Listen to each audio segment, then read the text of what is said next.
Good morning everyone, मैं self Vedang Upadhyay और आज हम बात करेंगे ओबीजी के बारे में। इस वीडियो में हम दो यूनिट को कवर करेंगे, unit number 6 and unit number 10। अब ये जो यूनिट है, यूनिट नंबर 6 और 10, इन दोनों को हमने पीडिया में पढ़ा हुआ है। मतलब इनका जो मोस्ट ऑफ द पोर्शन है वो पीडिया का ही है, ठीक है, न्यू बॉर्न से रिलेटेड है और हम पहले इसको पढ़ चुके हैं। तो इसलिए हम इस वीडियो में थोड़ा स्पीड को हाई रखेंगे, मतलब गाड़ी हमारी चलेगी 100+, ठीक है। अब जो 10th यूनिट है उसमें दो ऐसे क्वेश्चन हैं जो हमने लास्ट ईयर नहीं पढ़े थे, यानी इसमें एडेड है नए, ठीक है। तो हम उनमें थोड़ी स्पीड स्लो करेंगे, बाकी सब में ऐसे। सो बिना किसी देरी के वीडियो को स्टार्ट करते हैं। तो चलिए शुरू करते हैं। तो सबसे पहले हम बात करेंगे इन्फेक्शन कंट्रोल इन आईसीयू के बारे में कि हम न्यूनेटल आईसीयू में कैसे इन्फेक्शन को कंट्रोल कर सकते हैं। अब इन्फेक्शन क्या होता है भाई? तो इन्फेक्शन होता है हमारे पास SIM। क्या होता है? SIM, ठीक है। मतलब कि invasion, multiplication and spread of harmful micro organism inside our body, ठीक है। मतलब कि इन माइक्रो ऑर्गेनिज्म जो हार्मफुल होते हैं हमारी बॉडी के लिए, उनका इन्वेजन, मल्टीप्लिकेशन और स्प्रेड हो जाना थ्रू आउट आवर बॉडी, इसी को हम क्या बोलते हैं? इन्फेक्शन बोलते हैं, ठीक है। अब निको में कैसे कंट्रोल करेंगे भाई? Newborn care is one of the vital sector to be look for in order to decrease neonatal mortality and morbidity. मतलब कि न्यूनेटल मोर्टिलिटी और मॉर्बिडिटी को डिक्रीज करने के लिए जो हमारे पास सबसे मेन हथियार है, या सबसे बोल सकते हैं कि जो हम कर सकते हैं, वो क्या है? न्यूबॉर्न केयर है। मतलब न्यूबॉर्न को अच्छे से केयर प्रोवाइड करवा के हम उनकी जो मोर्टिलिटी है और मॉर्बिडिटी है उसको कम कर सकते हैं। Infection is high area of concern specially for high risk neonate. जो हाई रिस्क न्यूनेट होते हैं उनमें इन्फेक्शन के चांसेस ज़्यादा होते हैं। हाई रिस्क न्यूनेट कौन कौन से हो गए? LBW हो गया, प्रीटर्म हो गया, ये सारा, ठीक है। तो ये हमने बात की इंट्रोडक्शन के बारे में। अब कैसे हम जो इन्फेक्शन है उसको रोक सकते हैं निको में? सबसे पहले प्रिवेंट एंट्री ऑफ माइक्रोब्स, ठीक है। हम क्या करेंगे? माइक्रोब्स की एंट्री को प्रिवेंट कर सकते हैं, ठीक है। उसके अलावा prevent proliferation of micro organism in निको, सेकेंड स्टेप हमारा ये है, ठीक है। नेक्स्ट हम बात करते हैं few step to control infection. Infection को हम निको में कैसे कंट्रोल कर सकते हैं? हमारा सबसे पहला स्टेप होता है, तो इसमें टोटल हमारे 8 स्टेप होते हैं, ठीक है। सबसे पहला स्टेप होता है प्रिवेंट एंट्री ऑफ माइक्रोब, कि भाई हम निको के अंदर एंट्री ऑफ माइक्रोब को ही रोक दें। मतलब जो माइक्रोब है वो अंदर ही ना पाए, हम इतने ना असेप्टिक प्रोसीजर को फॉलो करें कि माइक्रोब की एंट्री ना हो निको में। अब कैसे कर सकते हैं? क्लीन इमीडिएट एनवायरनमेंट, जो हमारे आसपास का एनवायरनमेंट है निको के आसपास का, उसको हम एसेप्टिक टेक्निक से क्लीन करें। स्टैंडर्डाइज निको डिज़ाइन, ठीक है। जो निको की डिज़ाइन है, मतलब NICU की डिज़ाइन है, वो स्टैंडर्डाइज हो। मतलब कि जैसे WHO ने बता रखी है ना कि वैसी हो, ठीक है। ऐसा नहीं है कि कोई भी घुस सकता है उसमें, नहीं। हैंड हाइजीन, हम जब एंट्री करें, किसी बच्चे को टच करें, उससे पहले क्या हैंड हाइजीन करनी चाहिए। यूज़ एल्कोहल बेस्ड हैंड रब, हम कोई भी प्रोसीजर कर रहे हैं उसके तुरंत बाद और प्रोसीजर करने से पहले हम क्या करें? एल्कोहल बेस्ड हैंड सैनिटाइजर से हाथों को साफ करें, ठीक है। विजिटर पॉलिसी, मतलब कि जो विजिटर्स हैं, जैसे बोल दिया कि एक बच्चा है तो एक के बच्चे के पास एक ही कोई बड़ा रहेगा, ऐसे टाइप से। तो जो विजिटर्स पॉलिसी है उसका भी हम ध्यान रखें। Use PPE to decrease nosocomial infection. Nosocomial infection को कम करने के लिए हम PPE kit, personal protective equipment का यूज़ कर सकते हैं। तो ये वो 6 पॉइंट्स हैं जिनसे हम माइक्रोब की एंट्री को रोक सकते हैं, ठीक है। नेक्स्ट हम बात करते हैं प्रिवेंट प्लोरिफरेशन ऑफ माइक्रोब इन निको। अब हम कैसे प्लोरिफरेशन को रोक सकते हैं? मतलब यदि मान लो जो माइक्रोब है वो एंट्री कर गया, हमारे जो न्यूनेटल इंटेंसिव केयर यूनिट है उसमें एंट्री तो कर गया। अब एंट्री कर गया, चलो ठीक है, कोई बात नहीं, एंट्री कर ली, लेकिन हम उसका प्लोरिफरेशन यानी स्प्रेड को होने नहीं देंगे, मतलब उसको रोकेंगे। कैसे करेंगे? Good house keeping routine are helpful in reducing the proliferation of microbe. मतलब कि गुड हाउस कीपिंग रूटीन के हम साफ सफाई रखें। जैसे कोई भी एक साइट होगी, जैसे ये हमारे पास निको था हमारा, ठीक है, वापिस बोल देते हैं, ये हमारे पास निको है, ठीक है। ये माइक्रोब है, माइक्रोब ने कहा ओके आज तो बच्चों को बीमार करके रहूँगा, तो इसने क्या कहा? एंट्री करने का ट्राई किया। अब यहाँ पे जो हमने प्रोसीजर बनाए थे, जो भी कि भाई है ना, हैंड वॉशिंग करेंगे अच्छे से, विजिटर्स को कम आने देंगे, PPE किट का यूज़ करेंगे, इन सब के बावजूद ये एंट्री कर गया। अब एंट्री करा होगा, ऐसा तो है नहीं हर किसी में एक साथ ही फैल जाएगा, नहीं, ये इस स्पेसिफिक साइट पे फैल जाएगा सबसे पहले। तो अब स्पेसिफिक साइट से दूसरी जगह जाने के लिए इसको क्या करना पड़ेगा? प्लोरिफरेशन करना पड़ेगा, यानी कि मल्टीप्लिकेशन करना पड़ेगा। अब हम क्या करें? इसी जगह पे इसको रेस्ट्रिक्ट कर दें, तो ये क्या हो गया? प्रिवेंट प्लोरिफरेशन ऑफ माइक्रोब इन निको, ठीक है। अब कैसे कर सकते हैं भाई? अच्छे से हम क्या करें? गुड हाउस कीपिंग रूटीन, मतलब अच्छे से उस जगह को साफ करें, जैसे सैनिटाइजर से उसको साफ कर दिया, या फिर जो हमारा नॉर्मल क्या नाम है, जो डस्टिंग होती है वो अच्छे से करें, ये सारी चीज़ें।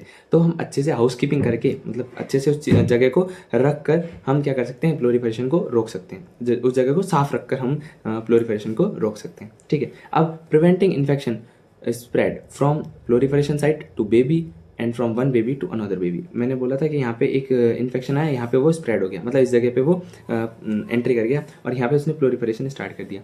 अब यहाँ से पहले बच्चे के अंदर जाना, पहले से दूसरे में, दूसरे से तीसरे में, इसको हम प्रिवेंट कर सकते हैं। ठीक है, या तो हम उसकी एंट्री रोक दें माइक्रोब की। यदि हम एंट्री को रोक नहीं पाए तो हम क्या करेंगे, उसके प्लोरीफरेशन को रोक देंगे।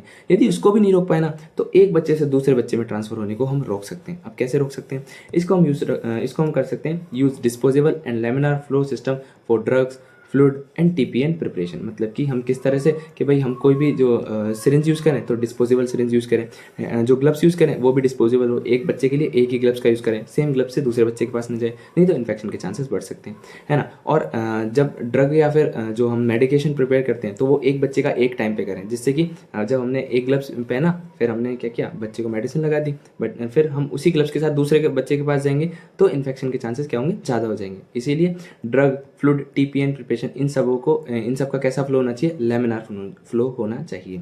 और डिस्पोजेबल जो आइटम्स हैं उनका यूज़ कर सकते हैं, जैसे कि ग्लव्स हो गए, मास्क हो गए। ठीक है, next, prevent entry of microbe into infant. जो इन्फेंट होते हैं, है ना, उनमें हम माइक्रोब की एंट्री को रोक के भी हम निकू में जो इन्फेक्शन कंट्रोल है वो कर सकते हैं। कैसे कर सकते हैं, कॉर्ड केयर अच्छी दें उनको, स्किन केयर अच्छी करें, प्रिकॉशन ड्यूरिंग प्रोसीजर, कोई भी हम प्रोसीजर कर रहे हैं तो उसके टाइम पे हम अच्छे से प्रिकॉशन लें।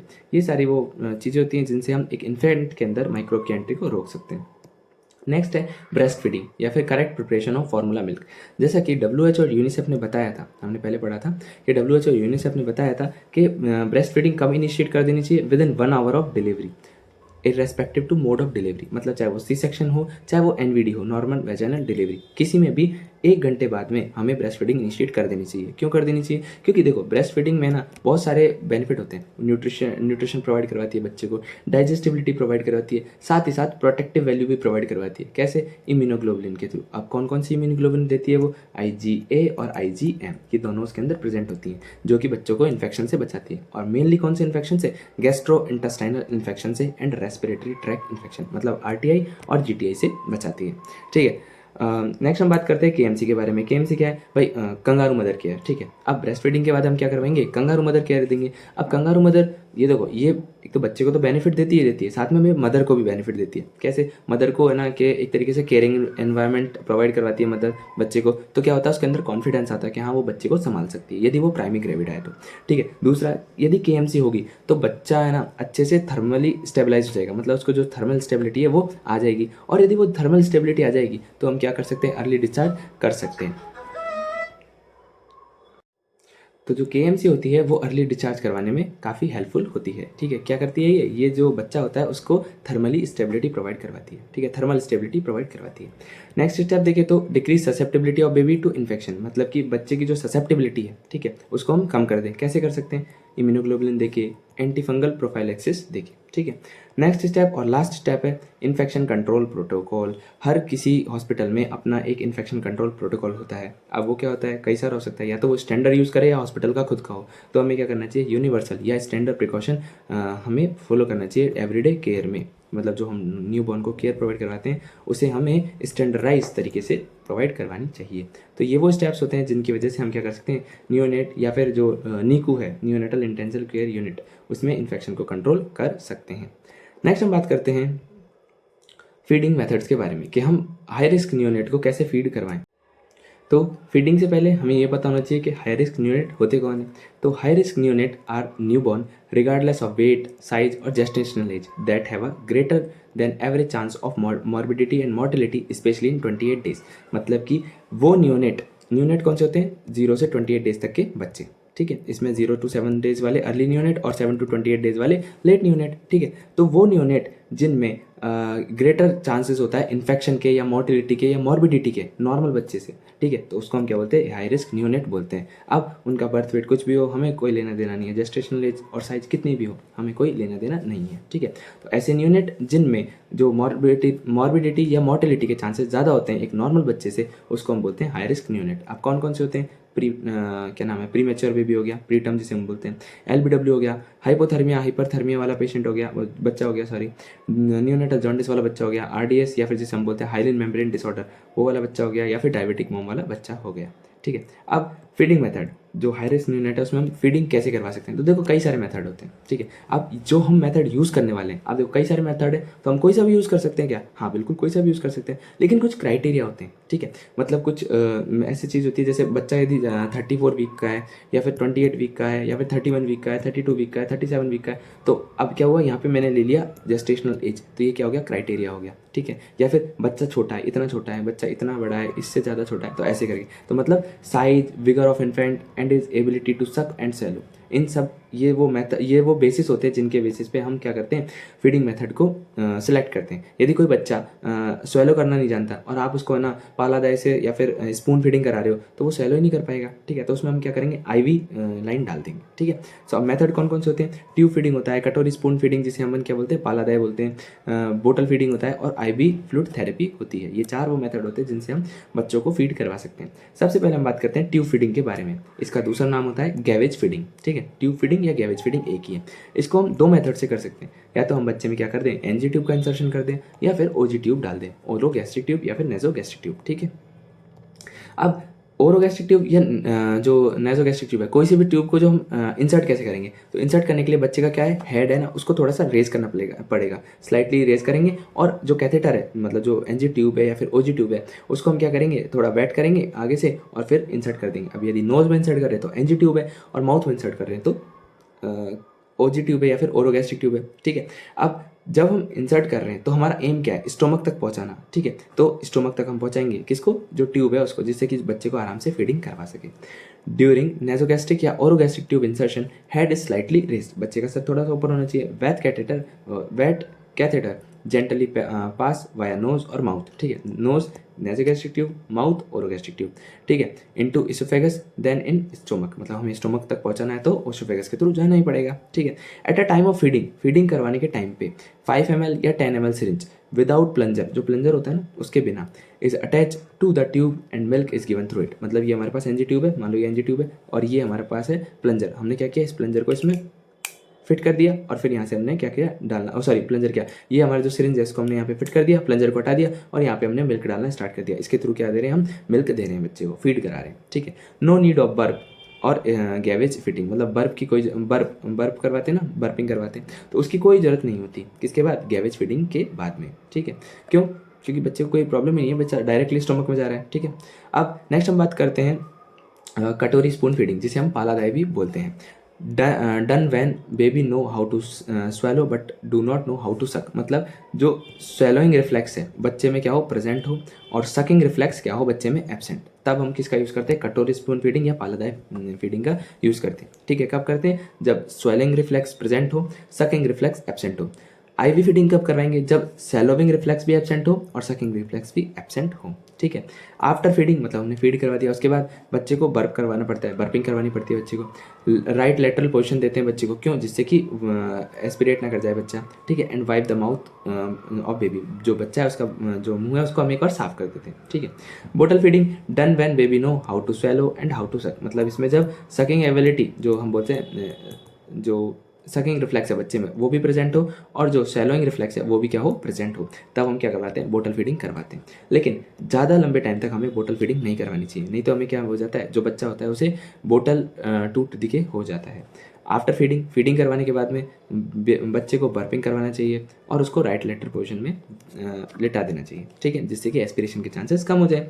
आईवी फ्लूइड की बात करें तो जब हम आईवी फ्लूइड देते हैं, आईवी फ्लूइड में फ्लूइड रिक्वायरमेंट कैसे होती है, तो देखो कोई भी बच्चा होता है उसको 60 से 80 ml पर kg पर डे हम देते हैं। अब जो देते हैं वो क्या देते हैं, एनएस देते हैं, आरएल देते हैं, क्या देते हैं, नहीं 10% डेक्सट्रोज, ओके, कितना देते हैं, 10% डेक्सट्रोज देते हैं फर्स्ट डे पे, जो 60 to 80 ml kg पर 60 to 80 ml पर kg पर डे, ये कितना देते हैं हम, ये किस चीज़ का देते हैं, डेक्सट्रोज का देते हैं, कौन सा, 10% dextrose, okay, on first day, पहले दिन जब बच्चा पैदा हुआ है तब। और इसकी जो डोज है वो रेगुलरली 15 ml पर kg पर डे के हिसाब से बढ़ा दी जाती है। तो ये आईवी मेथड हो गया। अब गाइडलाइन कि कैसे हम जो फीडिंग है वो किस किस एज पे करवाएंगे। जैसे यदि बच्चा 34 वीक से ज़्यादा का है तो हम क्या करवा सकते हैं, ब्रेस्ट फीडिंग करवा सकते हैं, भाई ऑब्वियस है। यदि उसकी जो एज है वो 34 वीक से ज़्यादा है, जेस्टेशनल एज है वो 34 वीक से ज़्यादा है, तो हम क्या करवा सकते हैं, ब्रेस्ट फीडिंग करवा सकते हैं उसको।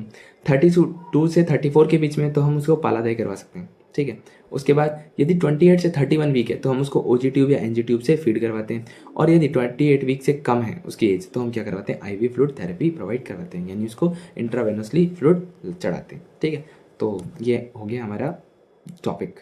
अब हम उन टॉपिक्स के बारे में बात करेंगे जो हमने पहले ही थर्ड ईयर में पढ़ रखे हैं, यानी पीडिया के कुछ पुराने टॉपिक्स के बारे में जो कि इंपॉर्टेंट है और जिनके आने के चांसेस भी काफ़ी होते हैं। जैसे बर्थ इंजरी पवन बॉस ने भी इंपॉर्टेंट लगवाया है। तो होती क्या है भाई, एक ऐसी इंजरी जो कि बर्थ के टाइम पे हो। अब बर्थ के टाइम पे मतलब just before labour, during labour, या फिर जस्ट आफ्टर बर्थ प्रोसेस। ठीक है, birth injury refers to damage और injury to child before, during और जस्ट आफ्टर लेबर प्रोसेस। इसको हम क्या बोलते हैं, बर्थ इंजरी बोलते हैं। ये अवॉइडेबल भी होती हैं और अनअवॉइडेबल भी होती हैं। One of the most important cause of morbidity and mortality of newborn, बच्चे के मरने के जो चांसेस होते हैं, मतलब मॉर्टिलिटी और मॉर्बिडिटी, उसका एक इंपॉर्टेंट फैक्टर होता है। ठीक है, इसको हम बर्थ ट्रॉमा भी बोलते हैं। Impairment to infant body function और structure because of trauma during the birth process, मतलब कि बर्थ प्रोसेस के टाइम पे यानी डिलीवरी के टाइम पे बच्चे को चाहे फंक्शनल चाहे स्ट्रक्चरल कुछ भी इम्पेयरमेंट हो जाए, यानी उसके डैमेज हो जाए, तो उसको हम क्या बोलते हैं, बर्थ इंजरी में काउंट करते हैं। तो मोस्ट कॉमन साइट है जो होती है बर्थ इंजरी की में, वो होती है हेड पे, क्योंकि हम फोर्सेप्स डिलीवरी करवाते हैं तो सिफेलेमेटोमा होने के चांसेस बढ़ जाते हैं। ठीक है, हेड पे भी कौन कौन सी, कार्पेट सेक्सिडेनम और सिफेलेमेटोमा, ये दोनों के होने के चांसेस ज़्यादा होते हैं। इन दोनों को हम बाद में पढ़ेंगे आगे। ठीक है, रिस्क ऑफ बर्थ इंजरी के कौन कौन से बच्चे होते हैं जिनको रिस्क होती है, एबनॉर्मल डिलीवरी पोजीशन, जैसे ब्रीच प्रेजेंटेशन है तो दिक्कत हो सकती है। ठीक है, लार्ज बेबी है तो, है ना, जिसको हम मैक्रोसोमिया बोलते हैं। स्मॉल मॉम है, मतलब मदर की जो एज है वो कम है। प्रीमेच्योरिटी है, फोर्सेप्स डिलीवरी है, प्रेसिपिटेटेड लिवर है, ऑक्सीजन के डिप्रीमेंट है, मतलब कमी है, वैक्यूम एक्सट्रैक्शन कर रहे हैं हम, सिफेलोपेल्विक प्रोपोर्शन है, और प्रोलॉन्ग लेवर है, ओलिगोहाइड्रोमनाज है, शोल्डर डिस्टोनिया या फिर क्लेविकल डिस्टोनिया। ये वो रिस्क फैक्टर होते हैं जिनसे बच्चों के इंजरी होने के चांसेस बढ़ जाते हैं। क्लासिफिकेशन की बात करें तो बर्थ इंजरी को कितने क्लासेस में डिफाइन किया है, तो head injury, nerve injury, bone injury और मसल इंजरी, ये चार पार्टों में जो इंजरी है उसको हमने डिवाइड किया बर्थ इंजरी को। हेड इंजरी में आता है सिफेलेमेटोमा, इंट्राक्रेनियल इंजरी और कैपेट सक्सीडेनम। नर्व में आता है फेशियल पाल्सी और ब्रेकियल पाल्सी। ब्रेकियल पाल्सी को हम एयर पाल्सी और प्लम्किस पाल्सी में और डिवाइड कर दें। बोन में आता है फ्रैक्चर और जॉइंट डिसलोकेशन, और मसल इंजरी होती है। ठीक है, यदि हम बात करें इंजरी और उनके मैनेजमेंट तो कैसे कर सकते हैं भाई, हेड इंजरी आ गया तो कॉमन हेड इंजरी कौन कौन सी हमने बताई थी, कैपेट सक्सीडेनम और सिफेलेमेटोमा, और उसके साथ में एक इंट्राक्रेनियल इंजरी भी होती है। अब यहाँ पे मैंने कैपेट सक्सीडेनम को दे रखा है, आप इसको पढ़ लीजिएगा क्योंकि बहुत सिंपल सा है कि भाई ये क्या होता है, इडमेटस स्वेलिंग होती है into soft tissue of scalp due to infiltration of serosanguineous fluid, मतलब जो सेरोसेंगस फ्लूइड होता है, ठीक है, उसके इनफिल्ट्रेशन की वजह से क्या होता है, स्काल्प जो हमारे स्काल्प है ना, इसका जो सॉफ्ट टिश्यू होता है उसमें क्या हो जाता है, स्वेलिंग आ जाती है, मतलब कि हमारे स्काल्प के सॉफ्ट टिश्यू में स्वेलिंग आ जाना, इसी को ही हम कैपेट सक्सीडेनम बोलते हैं। और यदि स्वेलिंग आई है तो कोई ना कोई फ्लूइड आएगा ही आएगा। ठीक है, तो कौन सा फ्लूइड आता है, सेरोसेंगस फ्लूइड आता है। अब जो ये फ्लूइड है वो सूचर लाइन को क्रॉस कर सकता है, यानी कि सूचर लाइन से अबव होता है। ये हमारे पास, ये है हमारा स्काल्प, ये है हमारा स्कल। अब इनके बीच में ये फ्लूइड क्या हो सकता है, मूव कर सकता है। ठीक है, यहाँ पे होगी सूचर लाइन तो ये इसको क्रॉस भी कर सकता है। ठीक है, this compression block the venous and lymphatic drainage return that may cause swelling in the other layer of scalp। अब जो ये हमारे फ्लूइड का एक्यूमुलेशन हुआ है इसकी वजह से क्या हो सकता है, जो वेनस रिटर्न है या जो लिम्फेटिक ड्रेनेज सिस्टम है उसका क्या हो सकता है, सब कंप्रेशन हो सकता है। और यदि किसी भी चीज़ को हम दबाएंगे तो क्या हो सकता है, स्वेलिंग आएगी। तो जो स्काल्प के दूसरे हिस्से हैं उसमें भी स्वेलिंग हो सकती है। ठीक है, एक होता है शिग्नॉन, ये इंपॉर्टेंट टर्म है। फॉल्स कैपेट सक्सीडेनम, मतलब कि कैपेट सक्सीडेनम यदि फॉल्सली हो तो उसको हम क्या बोलते हैं, चिग्नॉन बोलते हैं। और ये वैक्यूम डिलीवरी के टाइम पे होता है, मतलब कि ऐसे हमने वैक्यूम डाला मदर की वेजाइना में और बच्चे को बाहर निकाल लिया, तो क्या हो जाता है, कभी कभी ऐसे हो जाता है ना कि हम जैसे पैन होता है, जो वैक्यूम है उसको हम अपनी स्किन पे रखते हैं तो है ना, यहाँ पे ब्लैक वो सॉरी रेड सा हो जाता है, हमारा क्या होता है, स्किन खिंच जाती है। तो बस वही वैक्यूम डिलीवरी के टाइम पे जो एक तरीके से इडमेटिक स्वेलिंग हमें दिखती है बच्चे के सिर पे, उसे हम क्या बोलते हैं, शिग्नॉन बोलते हैं, क्योंकि ये रियल कैपेट सक्सीडेनम नहीं होता, ये एक फॉल्स होता है, फॉल्स कैपेट सक्सीडेनम होता है। क्लिनिकल मैनिफेस्टेशन, ये बर्थ के टाइम पे प्रेजेंट रहेगा। ओके, ये सूचर लाइन को क्रॉस भी कर सकता है। इसके लिए क्या ट्रीटमेंट दे भाई, कोई जरूरत ही नहीं है, बोल रहे हैं ना नॉर्मल है तो ऑटोमेटिकली सबसाइड हो जाएगा 48 से 72 घंटे बाद में। और स्वेलिंग सॉफ्ट टिश्यू की होती है। मैनेजमेंट कोई ज़रूरत ही नहीं है ना, बोला है ना ऑटोमेटिकली सबसाइड हो जाएगा, तो नो मैनेजमेंट रिक्वायर। ठीक है, हाँ, हम जो मदर है जो पेरेंट्स हैं उनको हम कह सकते हैं कि टेंशन मत करो, आपका बच्चा ठीक है, क्योंकि वो तो ये बोलेंगे ओ माय गॉड मेरे बच्चे को क्या हो गया ऐसे करके। ठीक है, तो हम बोलेंगे अरे नहीं कोई दिक्कत की बात नहीं है, आप आराम से बैठो, जस्ट चिल करो, है ना। अब सिफेलेमेटोमा क्या होता है, तो ब्लड का collection between periosteum and flat skull bone, है ना, मतलब पेरिओस्टियम में और स्कल बोन में जो ब्लड का कलेक्शन होता है उसमें क्या था, फ्लूइड का कलेक्शन था, इसमें क्या है, ब्लड का कलेक्शन है, ठीक है। Occur due to rupture of small vein from skull cause by friction और बिटवीन पेल्विस और फीटल स्कल। जब हम नॉर्मल वेजाइनल डिलीवरी करवाते हैं तो जो मदर का जो फीटस होता है उसमें और जो बच्चे का स्कल होता है उसमें क्या होता है, फ्रिक्शन होता है, घर्षण होता है। उसकी वजह से क्या होता है, जो ब्लड वेसल्स होती है, छोटी छोटी ब्लड वेसल्स होती है, वो क्या हो जाती है, डैमेज हो जाती है, जिसकी वजह से क्या हो जाता है, ब्लड निकलता है। अब जो ब्लड है वो पेरियोस्टियम और स्कल बोन के बीच में आके फंस जाता है। अब ये रहा स्कल बोन, ये रही पेरियोस्टियम, इसके आके बीच में फंस गया। अब मान लो यहाँ पे फंसा और ये है सुचर लाइन, तो ये यहाँ से यहाँ नहीं जा पाएगा, इसीलिए सिफेल हेमेटोमा में क्या होता है, ये सुचर लाइन को क्रॉस नहीं कर सकता, ठीक है। अब ये फोर्सेप्स डिलीवरी में देखा जाता है, okay. Skull bone is fractured है, यहाँ पे स्कल बोन के फ्रैक्चर भी देखा जा सकता है। इसके क्लिनिकल मैनिफेस्टेशन देखें तो cephalhaematoma never present at birth, ये बर्थ पे प्रेजेंट नहीं होगा, ये थोड़े टाइम बाद में डेवलप होगा।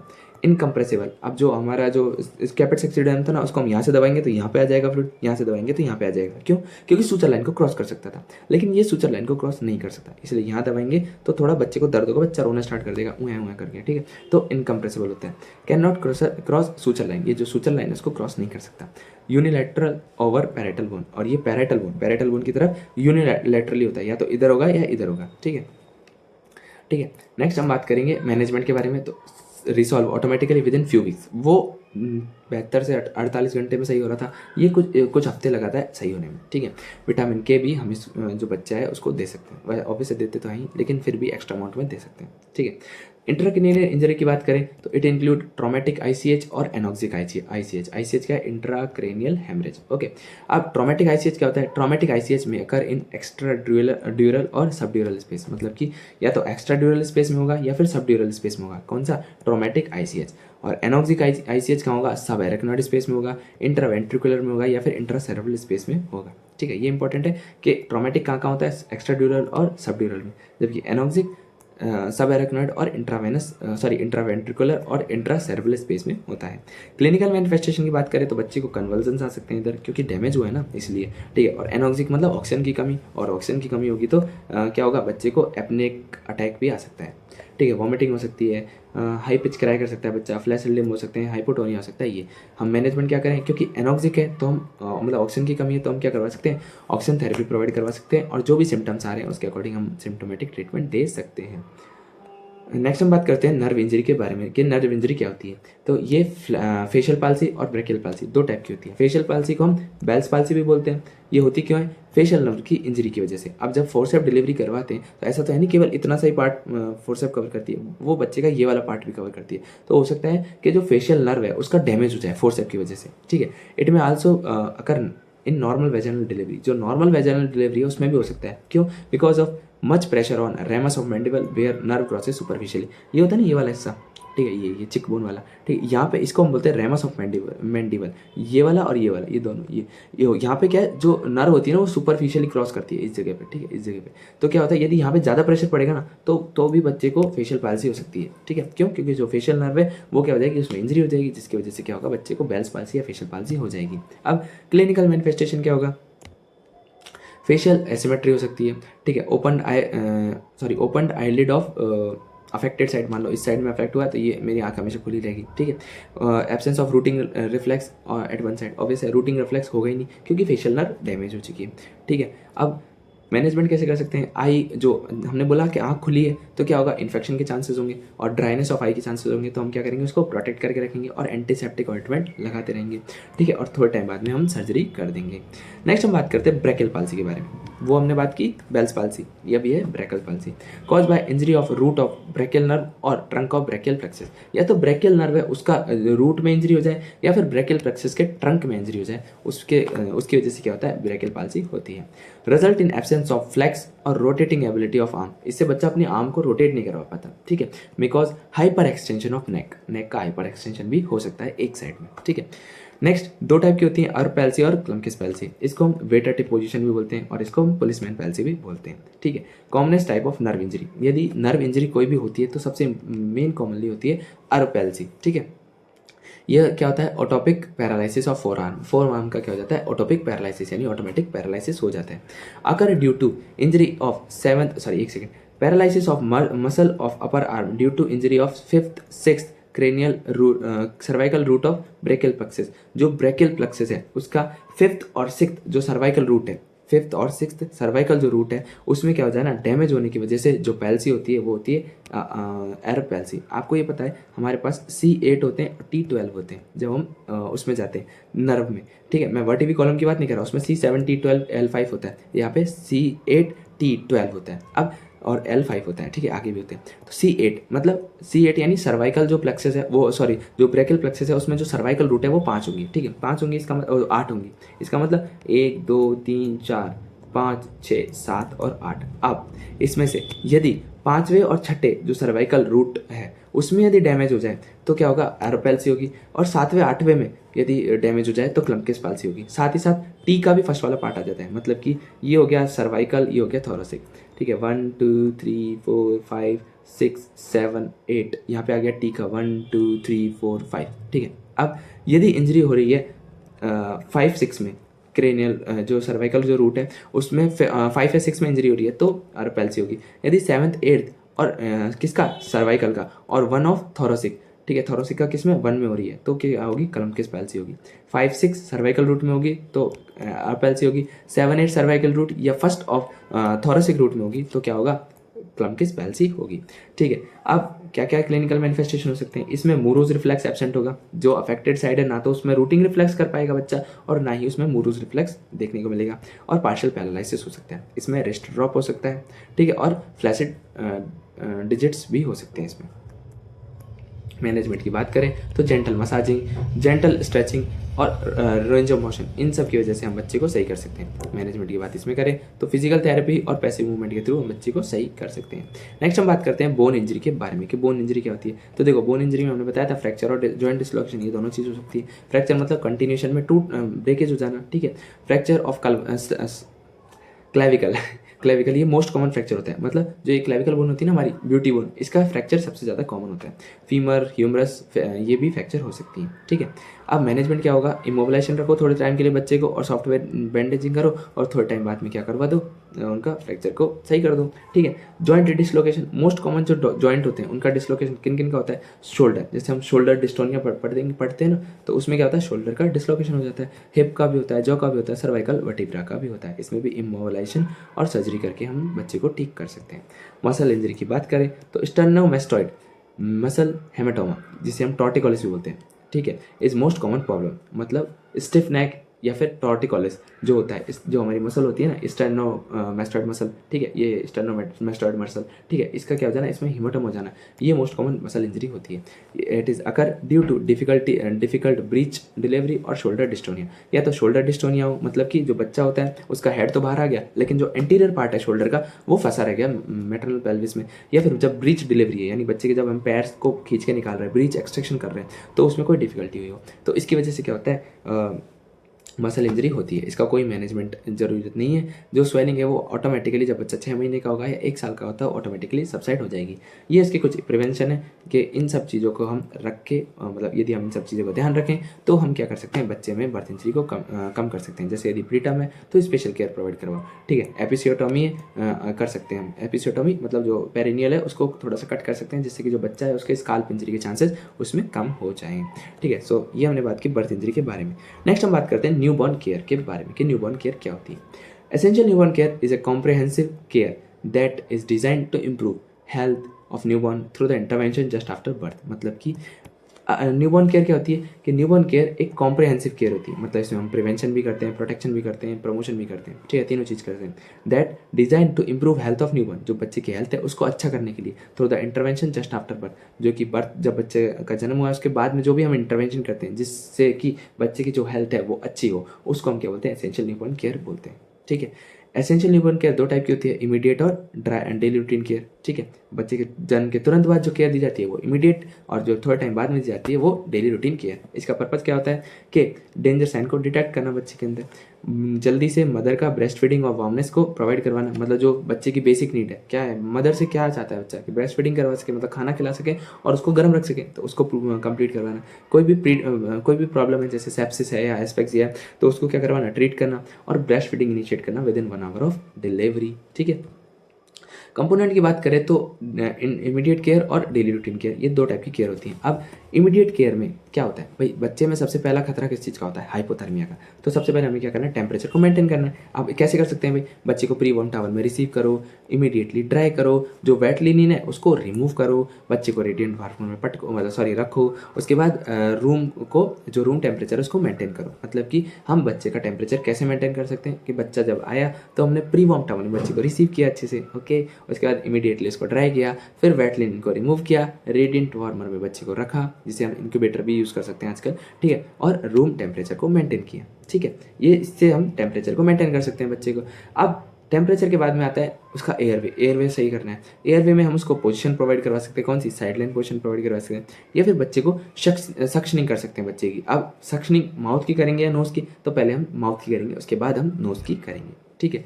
एंश्योर वार्मनेस, अब हमने पहले तो टेम्परेचर, बच्चा जब बाहर निकला इंट्रा यूट्राइन से एक्स्ट्रा यूट्राइन में जब आया, तब हमने क्या कर दिया, उसको टेम्परेचर तो मेंटेन कर लिया, फिर हमने एयरवे भी मेंटेन कर लिया, लेकिन अब वार्मनेस कैसे हम उसको प्रोवाइड करें, कंटिन्यू वार्मनेस। तो हम वार्म डिलीवरी रूम, मतलब रूम टेम्परेचर अच्छा रखेंगे, रेडिएंट वार्मर का यूज़ करेंगे, बेबी को नहलाएंगे नहीं, ऐसे कहेंगे अभी नहीं लाना, ठीक है। प्रोवाइड केएमसी और रेडिएंट वार्मर, हम बच्चे को केएमसी के थ्रू भी हीट प्रोवाइड करवा सकते हैं। अब जब हमने हीट प्रोवाइड करवा दी, बच्चा थर्मल स्टेबल हो गया कि हाँ मज़ा आ रहा है बच्चे को, तब हम क्या करेंगे, असेसमेंट करेंगे। Apgar score first minute of life और 5th मिनट ऑफ लाइफ में किया जाता है, ठीक है। इसके अलावा हम हेड टू टो एग्जामिनेशन भी कर सकते हैं, और यदि जो बच्चा हुआ है उसका हमें जेस्टेशनल एज नहीं पता है, तो हम क्या कर सकते हैं, बल्लार्ड स्कोरिंग कर सकते हैं। तो असेसमेंट में हम Apgar scoring, head to toe examination और बल्लार्ड स्कोरिंग करेंगे। डिले कॉर्ड क्लैंपिंग, अब हम डिले कॉर्ड क्लैंपिंग क्यों करते हैं, जिससे कि जो बच्चा है उसमें एनीमिया के चांसेस कम हो जाए। कितनी देर करते हैं, 10 मिनट या 15 मिनट नहीं, 60 सेकेंड, इससे मतलब 60 से 90 सेकेंड, ये इसकी ड्यूरेशन होती है। तो असेसमेंट के बाद हम क्या करेंगे, डिले कॉर्ड क्लैंपिंग करेंगे, जिसका एम होता है बच्चे को एनीमिया से बचाने का, और उसका ड्यूरेशन होता है 60 से 90 सेकेंड। नेक्स्ट हम बात करते हैं, जब हमने बच्चे को कॉर्ड क्लैंपिंग से बचा लिया, तब हम क्या करेंगे, विटामिन के का एडमिनिस्ट्रेशन करवा देंगे। अब विटामिन के हम लगाएंगे कैसे, आईवी लगाएंगे क्या, नहीं, हम उसको आईएम लगाएंगे। रूट कौन सा होगा, आईएम, और वो भी वेस्टर्स लैटरलिस, यानी इसके जो थाई मसल है इस पे, इसके भी लेटरल साइड पे, वेस्टर्स लैटरलिस, ठीक है। इसको हम फर्स्ट इम्यूनाइजेशन भी बोलते हैं, also called as first immunization. इसकी डोज कितनी होती है, यदि टर्म बेबी है तो 1 mg, प्री टर्म है तो 0.5 mg, ठीक है। जब हमने विटामिन के का एडमिनिस्ट्रेशन कर दिया, अब हम करेंगे उसका आइडेंटिफिकेशन कैसे भाई, जो मदर है हम कैसे कर सकते हैं कि ये बच्चा है इसके जैसा लग रहा है, इसलिए नहीं भाई, सब बच्चे सेम से ही लगते हैं, ठीक है। तो हम क्या करेंगे, बच्चे के डिलीवरी रूम को छोड़ने से पहले हम उसके जो हाथ है, जो हैंड है, उस पर स्पेसिफिक कलर का बैंड बांध देंगे। ब्लू होगा मेल के लिए, पिंक होगा फीमेल के लिए, ठीक है। अब जो रिस्ट में जो बैंड बांधा है उसमें क्या क्या इन्फॉर्मेशन होगी, मदर का नेम होगा, बच्चे का जेंडर के वो मेल है फीमेल है, ठीक है, डेट और टाइम होगा, ठीक है, और रजिस्ट्रेशन नंबर होगा, ठीक है। आजकल डेट एंड टाइम बहुत ज़्यादा चल रहा है, क्योंकि हमें कुंडली बनवानी होती है इसलिए, ठीक है। तो आइडेंटिफिकेशन, ये सारी चीज़ें, मतलब आइडेंटिफिकेशन बैंड में ये सारी चीज़ें होती हैं। ब्रेस्ट फीडिंग, तो WHO और यूनिसेफ के अकॉर्डिंग ब्रेस्ट फीडिंग का इनिशिएट कर देनी चाहिए within 1 hour of life, irrespective to mode of delivery, चाहे वो नॉर्मल वेजाइनल डिलीवरी हो या सी सेक्शन हो, कुछ भी हो, हमें 1 घंटे बाद में फीडिंग करवा देनी है। लेकिन ऐसा नहीं है कि जो मदर है उसको कोई प्रॉब्लम है, कि मदर तो आईसीयू में जा रही है और फिर भी कह रही नहीं पहले ब्रेस्ट फीडिंग कराओ, नहीं, बच्चा और मदर दोनों हेल्दी होना चाहिए इसके लिए, ठीक है। तो ये हो गई हमारे पास रूटीन, इमीडिएट केयर। अब रूटीन केयर कैसे करते हैं, तो इसका एम होता है मेंटेन करना होम्योस्टेसिस को, जिससे कि जो नॉर्मल फिजियोलॉजिकल स्टेटस है उसको हम स्टेबलाइज कर सकें, ठीक है। अब इसको कैसे करेंगे भाई, हमारा सबसे पहला एम क्या था, टेम्परेचर को मेंटेन करना, तो यहाँ पे भी हम टेम्परेचर को पहले मेंटेन करेंगे। कैसे करेंगे, बच्चे को अच्छे से कवर कर लेंगे, उसकी जो एक्सट्रीमिटीज़ है जहाँ से सबसे ज़्यादा हीट लॉस होने के चांसेस होते हैं उसको हम क्या कर देंगे, अच्छे से कवर करेंगे, ठीक है। रेडिएंट वार्मर का यूज़ करेंगे, KMC का यूज़ करेंगे। ब्रेस्ट फीडिंग, बच्चे को ब्रेस्ट फीड करवाएंगे, कब करवाएंगे, with in 1 hour of life start कर देते हैं। जो बच्चे की रिक्वायरमेंट होती है डेली, वो होती है 55 कैलोरी पर केजी पर डे की इनिशियल, और 1 वीक बाद में बच्चे को 120 कैलोरी पर केजी पर डे चाहिए होता है। किलो कैलोरी नहीं है, बड़ा नहीं है ना, बच्चा है इसलिए कैलोरी है, ठीक है। अब इसके बाद हम क्या करवाते हैं, केयर प्रोवाइड करवाते हैं, ठीक है। केयर कौन सी, सबसे पहले स्किन केयर करवाते हैं। स्किन केयर अब ऐसा नहीं है कि ये हमारा बच्चा है यार कितना क्यूट सा ऐसे करके रगड़ दिया उसको, नहीं रगड़ना नहीं, उसको जेंटल वाइपिंग, आराम से ऐसे, है ना। जो हम कॉटन गॉज लेंगे या फिर जो आजकल आते हैं ना वाइप्स आते हैं, है ना, वाइप्स को लेंगे और अच्छे से पोंछेंगे, ऐसे जोर से रगड़ दिया तो स्किन हाथ में आ जाएगी, है ना। और बेबी बाथ को हम क्या करते हैं, अवॉइड करते हैं, स्पेशली डिप बाथ को हम अवॉइड करते हैं। क्यों, क्योंकि उससे जो टेम्परेचर है बच्चे का वो ऊपर नीचे होने के चांसेस होते हैं। हम यदि गर्मी है तो हम उसको स्पंज बाथ दे सकते हैं, okay. Care of umbilical cord, हम अम्बिलिकल कॉर्ड की केयर कैसे करते हैं, तो ये हमारी अम्बिलिकल कॉर्ड है, तो इसको हम क्या करेंगे, ये नेवल वाला हिस्सा है, तो नेवल से 2 से 3 सेंटीमीटर ऊपर यहाँ पे हम कट लगा देंगे, कैसे, असेप्टिक प्रोसेसर के साथ में, जिससे इन्फेक्शन के चांसेस कम हो जाए।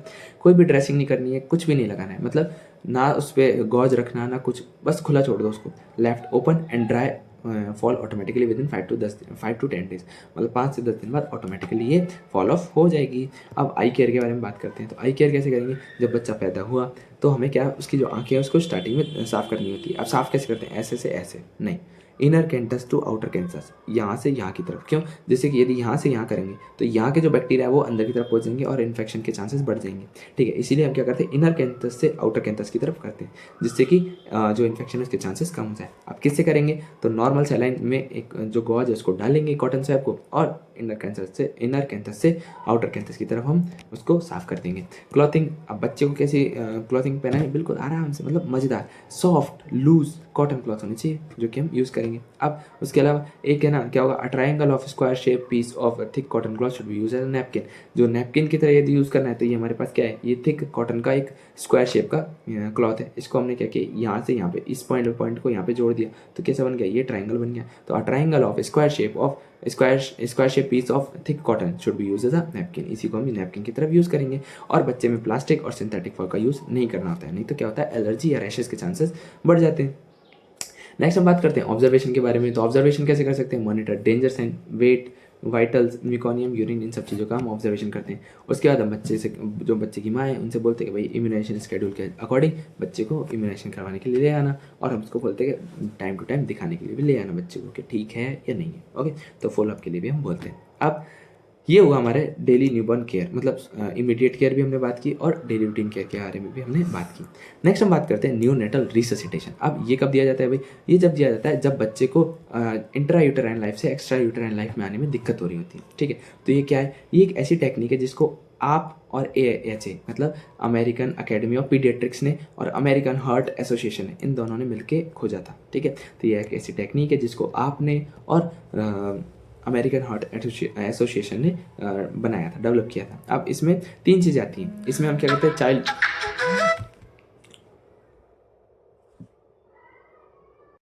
तो जो ये न्यूनेटल रिससिटेशन है इसको डेवलप किसने किया था, अमेरिकन अकेडमी ऑफ पीडियाट्रिक्स और अमेरिकन हार्ट एसोसिएशन ने। Here a child need resuscitation और नॉट डिपेंड ऑन 3 क्राइटेरिया, मतलब एक बच्चे को रिससिटेशन की जरूरत है या नहीं है, ये 3 क्राइटेरिया पे बेस होता है। जैसे कि बच्चा टर्म जेस्टेशन वाला है या नहीं है, बच्चा अच्छे से रो रहा है या नहीं रो रहा, उसकी मसल टोन अच्छी है या नहीं है। यदि इन तीनों का आंसर यस है तो बच्चे को रिससिटेशन की बिल्कुल ज़रूरत नहीं है। मतलब बच्चा के टर्म जेस्टेशन है, मतलब 37 वीक के बाद में हुआ है, बिल्कुल सही बात है। क्राई, मतलब बच्चा अच्छे से रो रहा है, बिल्कुल ठीक बात है। गुड मसल टोन है, यदि हाँ तो बच्चे को ज़रूरत नहीं है। लेकिन इनका आंसर नो है तो बच्चे को रिक्वायरमेंट है, ठीक है, किसकी, रिससिटेशन की। अब क्या होता है वो भी हम आगे देखेंगे। आप डेफिनेशन की बात करें तो ये होता क्या है, तो it is a technique that is comprise of series of action, मतलब कि इसमें क्या होता है, सीरीज ऑफ एक्शन होता है which is use to assist a newborn who have difficulty in physiological transition from intra uterine life to extra uterine life. मतलब कि कोई भी बच्चा यदि इंट्रा यूटेराइन लाइफ से एक्स्ट्रा यूटेराइन लाइफ में आने में कोई प्रॉब्लम आ रही है तो हम क्या करेंगे, उसकी हेल्प करते हैं। इसी सीरीज ऑफ एक्शन को हम क्या बोलते हैं, न्यूनेटल रिससिटेशन बोलते हैं। अब इसका वो प्रोसीजर क्या होता है, TABC, आप सभी जानते हो TABC इसका प्रोसीजर होता है, ठीक है। तो गोल क्या होंगे, टू मेंटेन कोर टेम्परेचर, ये लो आ गया टेम्परेचर, ठीक है। ब्रीथिंग को नॉर्मल करना, ओके, ब्रीथिंग का B आ गया। कार्डियक आउटपुट को बचाना, तो ये आ गया। और एडिक्वेट टिश्यू परफ्यूजन को मेंटेन करना, ये आ गया TABC, ठीक है। TABC ये नहीं होते, TABC इसकी टेक्निक होती है, बट मैंने गोल्स को याद करने का भी तरीका ऐसे ही बनाया है कि TABC मतलब टेम्परेचर अच्छे से करना है, एडिक्वेट टिश्यू परफ्यूजन करना है, नॉर्मल ब्रीथिंग करनी है, मतलब ब्रीथिंग को नॉर्मल करना है, और कार्डियक आउटपुट को एडिक्वेट करना है, ये इसका गोल होता है। नेक्स्ट इंडिकेशन की बात करेंगे, कहाँ कहाँ इसका यूज होता है। तो यदि बच्चा प्रीटर्म है तो हम क्या करते हैं, तब इसको न्यूनेटल रिससिटेशन देते हैं। उसके सेंट्रल साइनोसिस, यदि पेरिफेरल साइनोसिस होती है तो कोई दिक्कत नहीं है, जिसे हम एक्रोसाइनोसिस बोलते हैं, कोई प्रॉब्लम नहीं है। सेंट्रल साइनोसिस में देते हैं, बच्चा रो नहीं रहा होता है तब bradycardia, birth asphyxia, fetal distress, hypoxia, okay, severe IUGR, या फिर जब अब कार स्कोर 0 से 3 के बीच में हो, तो ये वो सारी कंडीशन होती हैं जिसमें हम बच्चे को न्यूनेटल रिससिटेशन देते हैं। अब कौन सा प्रोसीजर फॉलो करते हैं, तो TABC प्रोसीजर यूज़ करते हैं। TABC मतलब पहले हम क्या करेंगे, बच्चे का टेम्परेचर मेंटेन करेंगे, ठीक है। Immediately dry, prewarm towel, red warmer और मेंटेन रूम टेम्परेचर, ये हमने पहले भी देखा था। तो इसमें हम क्या कर सकते हैं, इनके थ्रू हम बच्चे का टेम्परेचर को मेंटेन कर सकते हैं। अब इसके बाद आते हैं टी ए मतलब एयरवे। एयरवे को मेंटेन करना है तो हम अच्छे से पोजीशन देंगे और सक्शनिंग कर देंगे। पोजीशन में हम कौन सी पोजीशन देंगे, या तो बच्चे को साइड लाइन पोजीशन देंगे या फिर बच्चे को सीधा लिटा देंगे और उसका हेड है ना उसको थोड़ा सा ऊपर कर लेंगे, स्लाइटली एक्सटेंड कर देंगे नेक को, ठीक है। तो position on back with neck slightly extend, मतलब बच्चे को सुपाइन पोजीशन में लिटाया और जो उसकी नेक है उसको थोड़ा सा ऊंचा कर दिया, ठीक है। और या फिर उसके बाद हम सक्शनिंग कर सकते हैं, पहले माउथ की करेंगे और नोज की करेंगे, जिससे कि एस्पिरेशन के चांसेस कम हो जाए, ठीक है। तो हमने क्या किया, टेम्परेचर को मेंटेन कर लिया, उसके बाद हमने एयरवे को मेंटेन कर लिया। जब एयरवे मेंटेन हो गया तब हम क्या करते हैं, ब्रीथिंग मेंटेन करते हैं। ब्रीथिंग कैसे कर सकते हैं, तो टैक्टाइल स्टिमुलेशन और पॉजिटिव प्रेशर वेंटिलेशन PPV, ठीक है। अब टैक्टाइल स्टिमुलेशन कैसे देते हैं, tickling the sole and rubbing the back. पहले क्या करते थे, बच्चे को उल्टा पकड़ते थे और ऐसे मारते थे, नहीं आजकल नहीं करते, आजकल दिक्कत हो जाती है ऐसे करते हैं तो, ठीक है।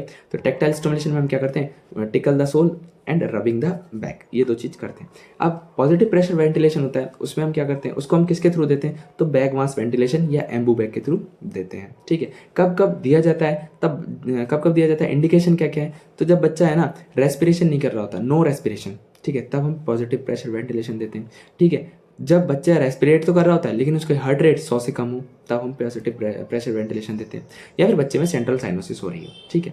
ये सारे वो कंडीशन है जिसपे हम पॉजिटिव प्रेशर वेंटिलेशन दे देते हैं। लेकिन एक कंडीशन आती है डायफ्रामेटिक हर्निया, जिसे हम बोचाडेलिक हर्निया भी बोलते हैं। क्या बोलते हैं, बोचाडेलिक हर्निया या फिर डायफ्रामेटिक हर्निया। इसमें हम पॉजिटिव प्रेशर वेंटिलेशन नहीं देते हैं, ठीक है।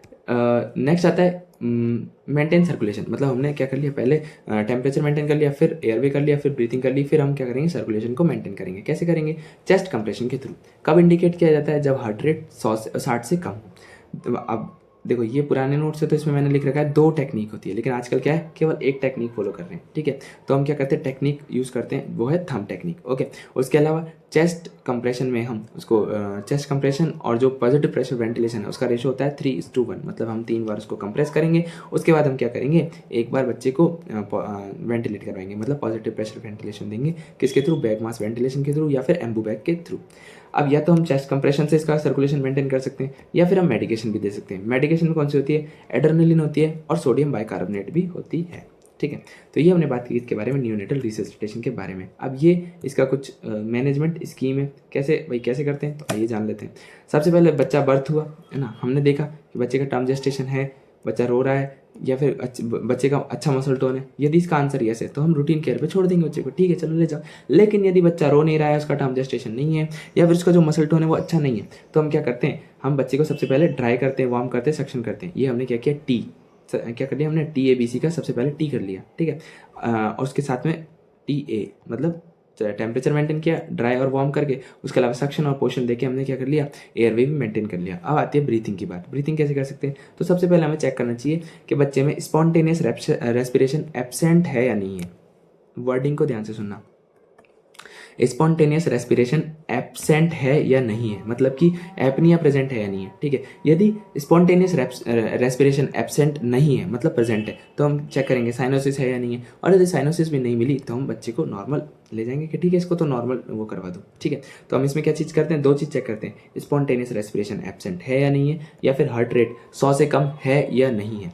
यदि स्पॉन्टेनियस रेस्पिरेशन एब्सेंट नहीं है मतलब प्रेजेंट है तो ठीक है, हार्ट रेट 100 से कम नहीं है मतलब ज़्यादा है 100 से, तो भी ठीक है, ओके तो कोई प्रॉब्लम नहीं है। लेकिन यदि स्पॉन्टेनियस रेस्पिरेशन एब्सेंट है और हार्ट रेट 100 से कम है, इसका आंसर यस है, तो हम क्या करेंगे, पॉजिटिव प्रेशर वेंटिलेशन देंगे। जैसा कि हमने बोला था इंडिकेशन में कि भाई रेस्पिरेशन नहीं हो तब देते हैं, या फिर रेस्पिरेशन तो प्रेजेंट हो लेकिन जो क्या बोलते हैं हार्ट रेट है वो 100 से कम हो, ठीक है, तब हम क्या करते हैं, पॉजिटिव प्रेशर वेंटिलेशन देते हैं। फिर वापस चेक करते हैं हम कि भाई अब देखो अब हार्ट रेट 100 से कम आई या नहीं आई, मतलब अब देखो कि जो हार्ट रेट है वो 100 से ज़्यादा है या नहीं है। यदि अभी भी हार्ट रेट 100 से कम है तो फिर हम क्या करते हैं, पॉजिटिव प्रेशर वेंटिलेशन वापस स्टार्ट कर देते हैं 100% ऑक्सीजन के साथ में। लेकिन यदि क्या नाम है, हार्ट रेट 100 से ज़्यादा आ जाती है मतलब 100 से कम नहीं रहती है, तो हम क्या करते हैं, रूटीन केयर में भेज देते हैं बच्चे को, ठीक है।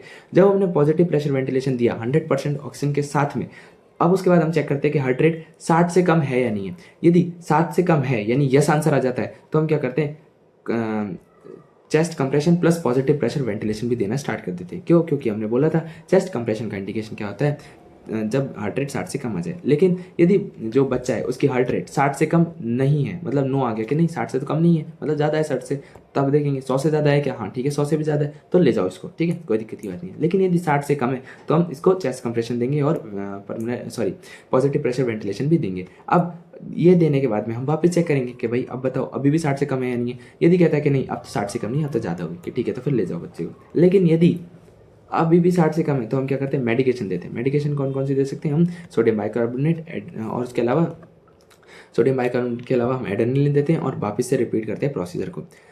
तो ये हमने बात की किसके बारे में, नियोनेटल रिससिटेशन के बारे में, ठीक है। नेक्स्ट हम बात करते हैं नियोनेटल जॉन्डिस के बारे में कि नियोनेटल जॉन्डिस क्या होता है। अब नियोनेटल जॉन्डिस के बारे में बात करते हैं तो ये कहता है it is also called as hyperbilirubinaemia या फिर इक्टियस नियोनेट्रम, ठीक है इसका दूसरा नाम होता है। 80% प्रीटर्म और 60% टर्म बच्चों में ये पाए जाते हैं, ठीक है। अब first appear on face and last appear on palm and sole, ठीक है। यदि जो नियोनेटल जॉन्डिस होता है वो सबसे पहले हमारे फेस पे अपीयर होता है और लास्ट में हमारे पाम और सोल पे अपीयर होता है। और इसका कन्फर्मेटिव साइन क्या होता है कि स्क्लेरा का येलोइश हो जाना, ठीक है। डेफिनेशन क्या करें भाई, एबनॉर्मल एक्सेसिव एक्यूमुलेशन हो जाना किसका, बिलीरुबिन का, किसमें, ब्लड के अंदर, और जिसकी वजह से क्या हो जाना, येलोइश डिस्कलरेशन हो जाना हमारी स्किन का, म्यूकस फोल्ड का, इन सब चीज़ों का। तो उस प्रोसेस को हम क्या बोलते हैं, यानी इस बीमारी को हम क्या बोलते हैं, नियोनेटल जॉन्डिस बोलते हैं। मतलब कि बिलीरुबिन का एक्सेसिव एबनॉर्मल एक्यूमुलेट हो जाना ब्लड के अंदर और जिसकी वजह से हमारी जो बॉडी है वो येलो कलर की हो जाए, उसे हम नियोनेटल जॉन्डिस बोलते हैं। मोस्ट कन्फर्मेटिव साइन क्या होता है, येलोइश स्क्लेरा, जो हमारा स्क्लेरा होता है वो यदि येलो हो जाए तो ये कन्फर्मेटिव साइन है कि बच्चे को नियोनेटल जॉन्डिस है। ये दो टाइप के होते हैं, physiological and pathological. Physiological normal jaundice होता है, फिर पैथोलॉजिकल बेकार वाला होता है। इसको हम एक्ट्रेस नियोनेट्रम बोलते हैं। ये 1 वीक में डेवलप होता है, ठीक है, it develop in 1 week of life but after 24 hour, 24 घंटे बाद में, ठीक है। जबकि पैथोलॉजिकल ये 24 घंटे में ही डेवलप हो जाता है, ठीक है। अब टर्म है तो चौथे दिन ये क्या होगा, क्या बोलते हैं, स्टार्ट होगा, मतलब जो मैक्सिमम इंटेंसिटी कब आएगी, चौथे दिन आएगी जॉन्डिस की। और यदि प्रीटर्म है तो प्रीटर्म में 5 से 6 दिन बाद में इसकी मैक्सिमम इंटेंसिटी आएगी। सबसाइड कब हो जाएगा, 7वें दिन सबसाइड हो जाएगा टर्म में तो, और प्रीटर्म है तो इसमें 14वें दिन सबसाइड होगा। मतलब कि एक तरह से नियोनेट्रम होता है, ये पहले वीक में डेवलप होता है लेकिन 24 घंटे बाद में, और सबसाइड हो जाता है ऑटोमेटिकली, कोई भी इंटरवेंशन की जरूरत नहीं होती इसके लिए। लेकिन यदि टर्म बच्चा है तो चौथे दिन पे ही मैक्सिमम इंटेंसिटी पे पहुंच जाएगा और सबसाइड कब हो जाएगा, 7वें दिन पे। लेकिन यदि प्रीटर्म बच्चा है तो उनमें ये सारी चीज़ें लेट होती हैं, इसलिए 5 से 6 दिन लगेंगे उसको मैक्सिमम इंटेंसिटी में आने में, और 14 दिन बाद में वो ऑटोमेटिकली सबसाइड हो जाएगा। अब बिलीरुबिन का लेवल कितना पहुंचता है मैक्सिमम में, मैक्सिमम इंटेंसिटी में बिलीरुबिन का लेवल यदि टर्म बच्चा है तो 10 mg/dl से कम रहता है, और यदि प्रीटर्म बच्चा है तो 15 mg/dl से कम रहता है, किसमें, मैक्सिमम इंटेंसिटी में, ठीक है। फिर पैथोलॉजिकल की बात करें तो ये डेवलप होता है 24 आवर्स बाद में। इसमें बिलीरुबिन का लेवल 15 mg/dl से ज़्यादा होता है, चाहे वो टर्म हो चाहे प्रीटर्म हो। रेट ऑफ इंक्रीज क्या होती है, 5 mg/dl पर डे या फिर 0.5 mg/dl पर आवर, ये इसकी रेट ऑफ इंक्रीज होती है किसकी, बिलीरुबिन की। ये दो टाइप का होता है, कंजुगेटेड और अनकंजुगेटेड। पाम और सोल येलोइश हो जाते हैं एंड स्टूल कलर लाइट हो जाता है, यूरिन कलर डार्क हो जाता है, ठीक है। इतना जल्दी इसलिए कर रहा हूँ क्योंकि लास्ट ईयर पढ़ाया हुआ है, आप सभी को बस रिवीजन की जरूरत है, ठीक है। पैथोलॉजिकल जॉन्डिस 24 घंटे के अंदर डेवलप होता है, बिलीरुबिन लेवल 15 mg/dl से ज़्यादा होता है, और रेट ऑफ इंक्रीज कितनी होती है बिलीरुबिन की, 5 mg/dl पर डे, यानी एक दिन में 5 mg/dl बढ़ेगा, या फिर एक घंटे में 0.5 mg/dl बढ़ेगा। पैथोलॉजिकल जॉन्डिस दो टाइप का होता है, कॉन्जुगेटेड और अनकॉन्जुगेटेड, ठीक है। अब जैसे कि हमने बोला था कि जो फर्स्ट साइन एंड सिम्टम होते हैं वो फेस पे अपीयर होते हैं जॉन्डिस के, और लास्ट होते हैं पाम एंड सोल पे। अब पैथोलॉजिकल जॉन्डिस है ही पैथोलॉजिकल, तो इसमें क्या होगा, पाम और सोल येलो कलर की हो जाएंगी, स्टूल लाइट कलर का हो जाएगा, और यूरिन डार्क कलर की हो जाएगी, ओके। नेक्स्ट हम बात करते हैं कॉजेज के बारे में। तो कॉजेज क्या कह सकते हैं, यदि फिजियोलॉजिकल जॉन्डिस है तो फिजियोलॉजिकल जॉन्डिस में तो कोई डिवीजन था नहीं, तो immature liver, prematurity, low life span of IBC that is 90 days, high level of haemoglobin और हाई नंबर ऑफ RBC, ठीक है। ये सारे वो कॉज होते हैं जिनकी वजह से फिजियोलॉजिकल जॉन्डिस होता है, जो कि हर किसी बच्चे में पाया जाता है, ठीक है। पैथोलॉजिकल जॉन्डिस अलग होता है, कॉन्जुगेटेड अलग होता है, अनकॉन्जुगेटेड अलग होता है। कॉन्जुगेटेड पैथोलॉजिकल जॉन्डिस के क्या क्या कॉज होते हैं, तो उसके होते हैं डॉक्टर बग, क्या होता है, डॉक्टर BUG, डॉक्टर बग, एक डॉक्टर है जिसका नाम है बग, ओके। तो डॉक्टर बग कैसे याद रखेंगे, D मतलब डुवेन जॉनसन सिंड्रोम, R मतलब रोटार सिंड्रोम, B मतलब बाइलरी एट्रेसिया, U मतलब UTI और G मतलब गैलेक्टोसीमिया। तो पैथोलॉजिकल जॉन्डिस में, कंजुगेटेड पैथोलॉजिकल जॉन्डिस के क्या क्या कॉजेज हैं, doctor bug, Duane Johnson, rotor, biliary atresia, UTI और गैलेक्टोसीमिया। जबकि अनकॉन्जुगेटेड में ABO इनकम्पेटिबिलिटी, RH इनकम्पेटिबिलिटी जो कि मोस्ट कॉमन होता है, RH इनकम्पेटिबिलिटी, ठीक है, हिमोलाइटिक डिजीज, क्लेगलन-नजार और गिलबर्ट सिंड्रोम, ठीक है। अब साइन एंड सिम्टम की बात करें तो भाई येलोइश डिस्कलरेशन तो होगा ही होगा, ठीक है। पुअर सकिंग एबिलिटी हो जाएगी, फीवर आ सकता है बच्चे को, हाई पिच क्राई मतलब बच्चा जोर से रोएगा, डिहाइड्रेशन हो सकता है बच्चे को, लेथार्जी आ सकती है। भाई यदि बच्चे को पुअर सकिंग एबिलिटी होगी मतलब बच्चा कुछ खा ही नहीं पा रहा तो थकान तो महसूस करेगा ही करेगा। डार्क कलर की यूरिन हो जाएगी, स्टूल क्ले वाइट हो जाएगी, वॉमिटिंग नोजिया होगा और इंटेलेक्चुअल डिसेबिलिटी हो जाएगी। बच्चे को इंटेलेक्चुअल डिसेबिलिटी कब होती है? जब बच्चे में कर्निकटस की कंडीशन आती है। कर्निकटस मतलब जब हमारा बिलीरुबिन का लेवल इतना ज़्यादा पहुंच जाए कि वो ब्लड ब्रेन बैरियर को क्रॉस कर जाए, उस कंडीशन को हम बोलते हैं कर्निकटस। इसमें इंटेलेक्चुअल डिसेबिलिटी आ जाती है। डायग्नोसिस की बात करें तो क्रैमर्स रूल्स के अकॉर्डिंग हम इसका डायग्नोसिस करवा सकते हैं। ठीक है, तो इसमें 5 जोन होते हैं, जोन 1 2 3 4 5। इनका लेवल फिक्स होता है 4 से 6 mg/dl, 7 से 10, 11 से 13, 14 से 15 और 15 से ज़्यादा। सबसे पहले यदि फेस पे है तो हमने बोला था ना firstly jaundice appear on face, तो यदि फेस पे अपीयर हो रहा है तो इसका मतलब 4 से 6 mg/dl इसका है, क्या नाम है, बिलीरुबिन का लेवल। यदि अम्लाइकस, जो अम्लाइकस वाला हिस्सा है उससे ऊपर है तो 7 से 10 है। थाई तक आ गया येलो डिस्कलरेशन तो 11 से 13 है। लेग तक आ गया तो 14 से 15 है। और हमारी पाम एंड सोल भी मिक्स हो गई उसके अंदर, मतलब पाम और सोल भी येलो हो गई तो 15 mg/dl से ज़्यादा है। ठीक है, अब क्या मेडिकल ट्रीटमेंट दे सकते हैं? फिनोबार्बिटॉन दे सकते हैं जो कि लिवर के एंजाइम की एक्टिविटी को बढ़ाएगा। IVIG मतलब इंट्रावेनस इम्यूनोग्लोबुलिन्स भी हम दे सकते हैं। एक्टिवेटेड चारकोल भी दे सकते हैं। अब ये तो हो गई मेडिकल थेरेपी, लेकिन सबसे जो इंपॉर्टेंट है वो है हमारे पास फोटोथेरेपी कि हम बच्चे को फोटोथेरेपी दें। फोटोथेरेपी क्या होती है? ट्रीटमेंट ऑफ चॉइस होती है। क्या होती है? Treatment of choice. ठीक है, ये non invasive non expensive method होता है। मतलब इन्वेजिव मतलब कुछ भी ऐसे अंदर अंदर घुसा नहीं रहे हम। नॉन इन्वेजिव होता है, नॉन एक्सपेंसिव होता है। क्या मेथड होता है? किसका? डिग्रेडेशन, किसका? बिलीरुबिन का। अनकॉन्जुगेटेड बिलीरुबिन का कॉन्जुगेटेड बिलीरुबिन में कन्वर्ट कर दिया जाता है फोटो ऑक्सीडेशन, स्ट्रक्चरल आइसोमरेशन और कन्फ्यूगेशनल आइसोमरेशन से। मतलब कि फोटोथेरेपी ये क्या होती है? ट्रीटमेंट ऑफ चॉइस होती है। साथ ही साथ it is a non invasive inexpensive method of degradation of bilirubin. ठीक है, in which unconjugated bilirubin is converted into conjugated bilirubin by the process of photo oxidation, structural isomerisation and configurational isomerisation. मतलब unconjugated को conjugated में हम कैसे convert करवा सकते हैं? तो फोटो ऑक्सीडेशन के थ्रू, स्ट्रक्चरल आइसोमराइजेशन और कन्फ्यूगेशनल आइसोमराइजेशन के थ्रू। ठीक है, अब फोटोथेरेपी स्टार्ट कब करते हैं? जब जो बिलीरुबिन लेवल है वो 15 mg/dl पहुंच जाए तब। प्रोसीजर को इंपॉर्टेंट क्या है कि इसमें हम 400 to 600 नैनोमीटर की लाइट की वेवलेंथ यूज़ करते हैं। ब्लू लाइट बेस्ट लाइट है ट्रीटमेंट के लिए कि भाई यदि हमें जॉन्डिस को ट्रीट करना है तो ब्लू लाइट में रखो बच्चे को, और यदि जॉन्डिस को असिस्ट करना है तो बच्चे को व्हाइट लाइट में रखो। ठीक है, इसमें हम टोटल 6 लाइट का यूज़ करते हैं जो कि ये होती है हमारे पास फोटोथेरेपी मशीन। तो ये और ये वाली होगी, मतलब कि ये वाली लाइट होती है ब्लू लाइट जो पेरीफेरी में होती है 4, और ये दोनों होती हैं वाइट लाइट जो कि सेंटर में होती है। ठीक है, तो 2 वाइट और 4 ब्लू लाइट इसमें होती है। ठीक है, नर्सिंग रिस्पॉन्सिबिलिटी की बात करें तो क्या होता है? आई और जेनाइटल कवर होने चाहिए, जो लाइट का सोर्स है और जो बच्चा है उसके बीच में 45 सेंटीमीटर की डिस्टेंस होनी चाहिए।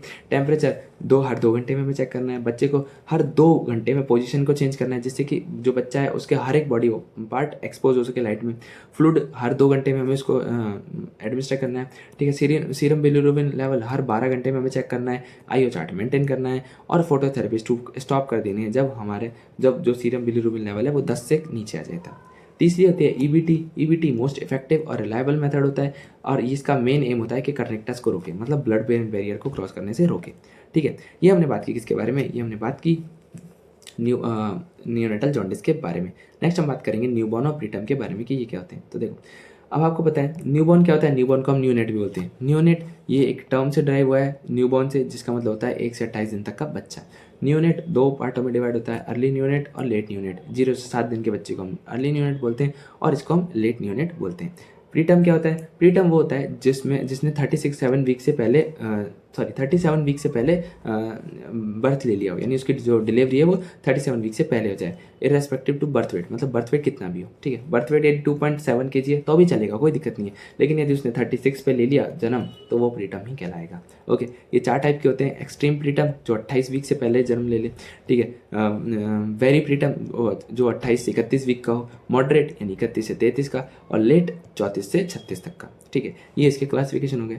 LBW की बात करें तो ऐसा बच्चा जिसका वेट 2.5 kg से कम हो, इररेस्पेक्टिव टू जेस्टेशनल एज, चाहे वो बच्चा 38 वीक ऑफ जेस्टेशन में पैदा हुआ है, लेकिन यदि उसका वेट 1.5 या फिर 2 kg है तो वो LBW कहलाएगा। हमें कोई फ़र्क नहीं पड़ता कि जेस्टेशनल एज कितनी है, क्या है, कोई भी नहीं, है ना। 3 टाइप के होते हैं। LBW होता है जो कि 2.5 kg से कम होता है, ठीक है। वेरी लो बर्थ वेट वे भी होते हैं जिनका वेट 1.5 kg से कम हो। एक्सट्रीमली लो बर्थ वेट होते हैं जिनका वेट 1 kg से कम हो। अब कैरेक्टरिस्टिक की बात कर लें तो जो पोस्चर होता है न्यूबॉर्न यदि नॉर्मल है तो उसमें यूनिवर्सल फ्लेक्शन होगा और क्लंच फिस्ट होगी, मतलब जो मुट्ठी होगी वो बंद होगी। प्रीटर्म में क्या होगा, फ्लैटन पोस्चर होगा, रिलैक्स एटीट्यूड होगा और एक्सटेंडेड लिम्ब। मतलब कि जो क्या नाम है, न्यूबॉर्न है, अच्छा बच्चा बोल रहा हूँ, मतलब जो एक नॉर्मल न्यूनेट है वो एक ऐसा होगा कि बिल्कुल आराम से यूनिवर्सल फ्लेक्शन वाले उसमें, ठीक है। लेकिन प्रीटर्म रिलैक्स एटीट्यूड में होगा, ठीक है। इसका स्काल्प हेयर देखें तो सिल्की, स्मूथी और शाइनी होते हैं, यानी 3S होता है। लेकिन प्रीटर्म में फिजी, अनटाइडी और कर्ली होते हैं, मतलब बेकार से लगते हैं, ठीक है। ब्रेस्ट नोडल की बात करें तो ये 5 मिलीमीटर से ज़्यादा का डायमीटर होता है इसका, जबकि प्रीटर्म में 5 से कम का होता है।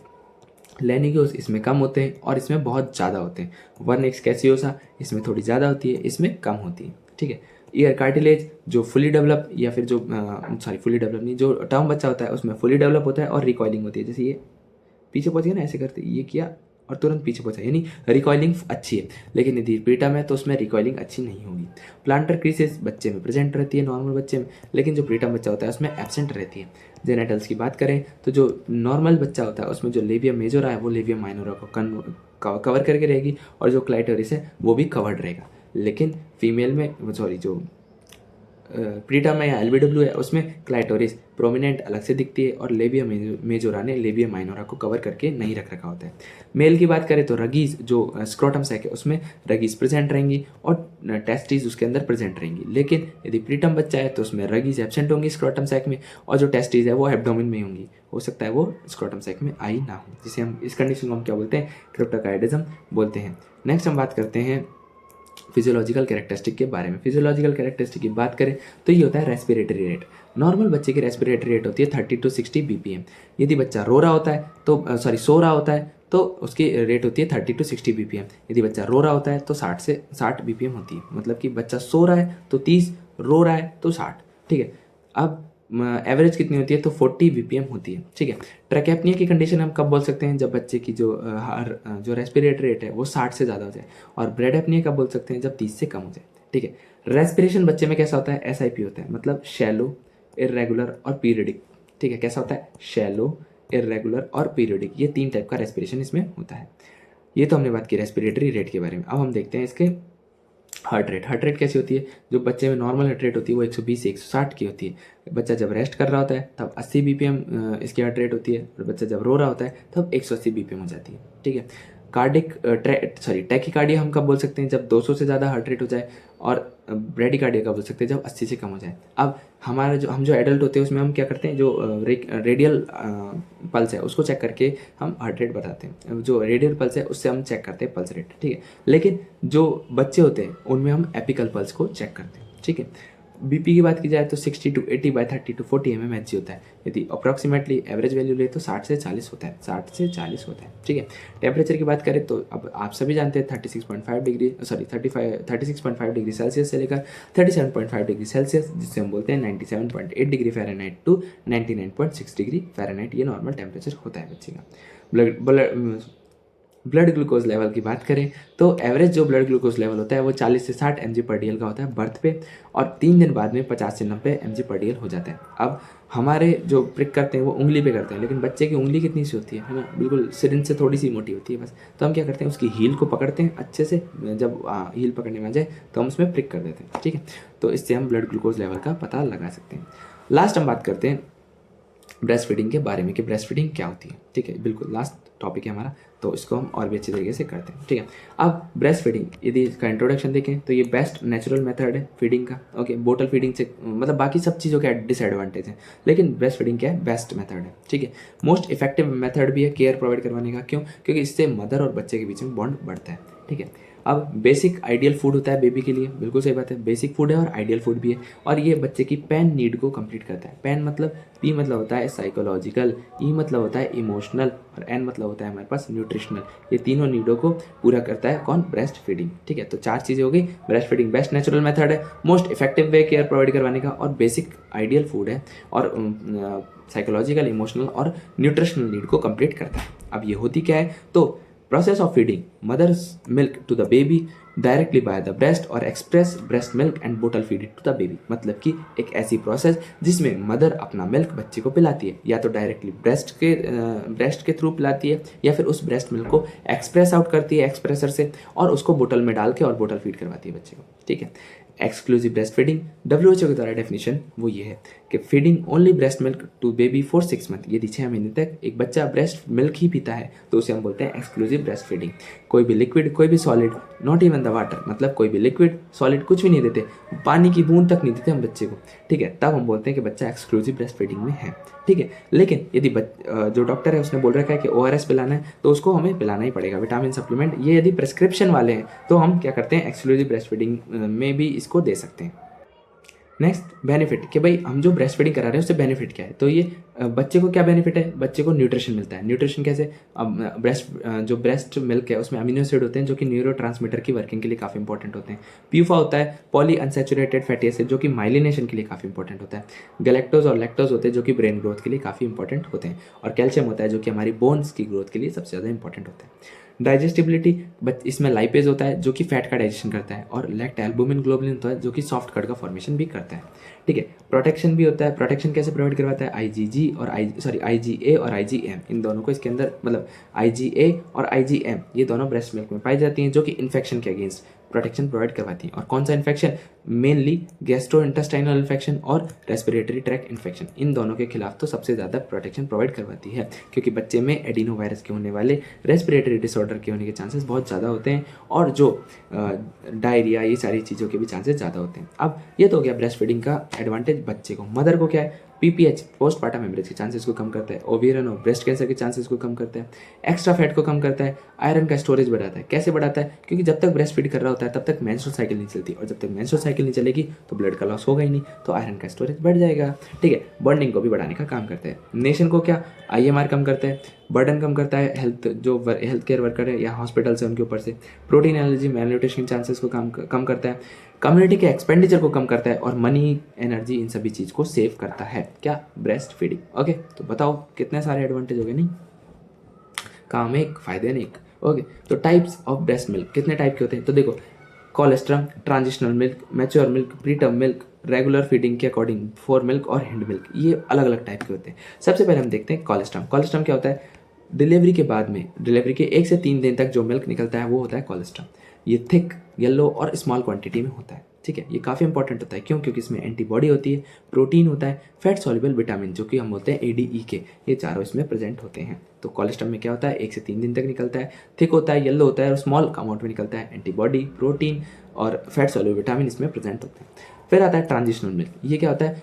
कोलेस्ट्रम के 2 हफ्ते बाद तक निकलता रहता है ट्रांजिशनल मिल्क। इसमें फैट और शुगर कंटेंट ज़्यादा होता है और प्रोटीन और इम्यूनोग्लोबिन का अमाउंट थोड़ा कम होता है। ठीक है, मैच्योर मिल्क की बात करें तो 10 से 15 दिन बाद, मतलब डिलीवरी के 10 से 15 दिन बाद में जो मिल्क निकलता है वो होता है मैच्योर मिल्क। ठीक है, ये वाटर इन नेचर का होता है। ऐसा नहीं है कि पानी आ गया तो मतलब ठीक है अब तो सादा ही आ रहा है, नहीं नहीं नहीं, वाटरी नेचर का वाटरी नेचर का तो होता है, बट फिर भी बच्चे की जितनी भी न्यूट्रिशनल नीड होती है ना उन सबको ये सेटिस्फाई करता है। ठीक है, मतलब कि watery in nature but have all the nutrition which are required by the baby.